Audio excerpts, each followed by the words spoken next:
क्या आप जानते हैं भगवान राम की मृत्यु से जुड़े ये रोचक तथ्य? जाने क्या है पूरी कहानी। अगर आप प्रभु श्री राम के भक्त हैं और इस बात से अंज, भगवान श्री राम को भला कौन नहीं जानता है। जब भी बात आती है रामायण की, प्रभु श्री राम की छवि मानस पटल पर अंकित हो जाती है। श्री राम को विष्णु जी के 7वें अवतार के रूप में पूजा जाता है और पुराणों व शास्त्रों में भी उनकी महिमा का बखान होता है। त्रेता युग के पालनहारे प्रभु श्री राम को भक्त आज भी पूरे श्रद्धा भाव से पूजते हैं और उनकी भक्ति में सराबोर हो जाते हैं। प्रभु श्री राम के जीवन से जुड़ी कुछ ऐसी अनसुनी कहानियां हैं जो आज भी सोचने पर मजबूर कर देती हैं। ऐसी ही अनसुनी कहानी में से एक है श्री राम की मृत्यु से जुड़ी रोचक कथा। आप सभी के मन मस्तिष्क में भी कई बार ये प्रश्न जरूर आया होगा कि श्री राम जब भगवान का ही अवतार थे तो उनकी मृत्यु कैसे हुई। उन्होंने हमें कुछ रोचक तथ्यों से अवगत कराया। आइए जाने प्रभु श्री राम की मृत्यु से जुड़ी कथाओं के बारे। प्रभु श्री राम का जन्म रामायण और अन्य पुराणों के मुताबिक प्रभु श्री राम का जन्म 5114 ईसा पूर्व हुआ था। प्रभु श्री राम अयोध्या के राजा दशरथ के बड़े बेटे थे।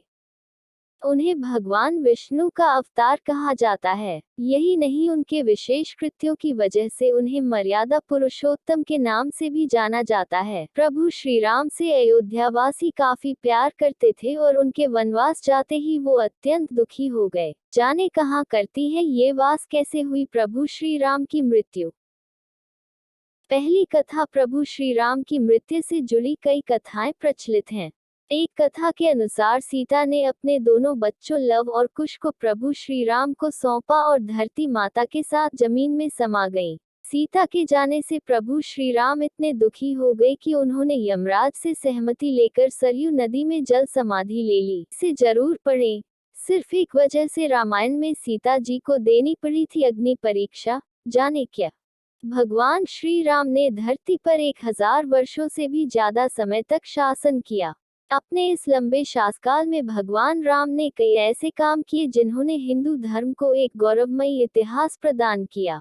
पंडित प्रशांत मिश्रा जी बताते हैं कि पद्म पुराण के अनुसार भगवान राम जब अपना अवतार काल समाप्त करके एक ऋषि का रूप धारण करके आए तब काल यानी यमराज भी एक ऋषि के रूप में आए और उन्होंने राम जी से बात करने का आग्रह किया। तब श्री राम ने काल से कहा कि कोई हमारे बीच न आए।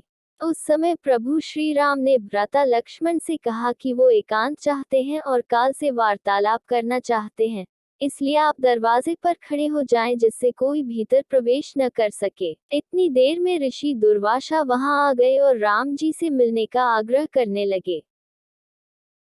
लक्ष्मण जी के मना करने पर भी ऋषि नहीं माने और क्रोधित होकर बात करने लगे। लक्ष्मण जी दुर्वासा के क्रोध से बचने के लिए कमरे में प्रवेश कर गए जहां श्री राम वार्तालाप कर रहे थे। ये देखकर श्री राम भी लक्ष्मण पर कुपित हुए और उन्हें मृत्यु दंड न देकर देश निकाला दे दिया। लक्ष्मण जी के लिए वह भी मृत्यु सामान ही था, इसलिए वो सरयू नदी में समा गए और शेषनाग का रूप धारण कर लिया। भाई की जल समाधि से आहत होकर श्री राम ने भी जल समाधि का निर्णय लिया। वो सरयू नदी के अंदर गए और भगवान विष्णु का अवतार ले लिया। इस तरह श्री राम ने मानव शरीर त्याग दिया और बैकुंठ धाम चले गए। वास्तव में ये कथा भगवान श्री राम के जीवन से जुड़ी सबसे रोचक कथाओं में से एक है और ये प्रभु श्री राम के मनुष्य रूप को त्याग कर वापस विष्णु रूप में आने के बारे में बताती है। अगर आपको यह लेख अच्छा लगा हो तो इसे शेयर जरूर करें व इसी तरह के अन्य लेख पढ़ने के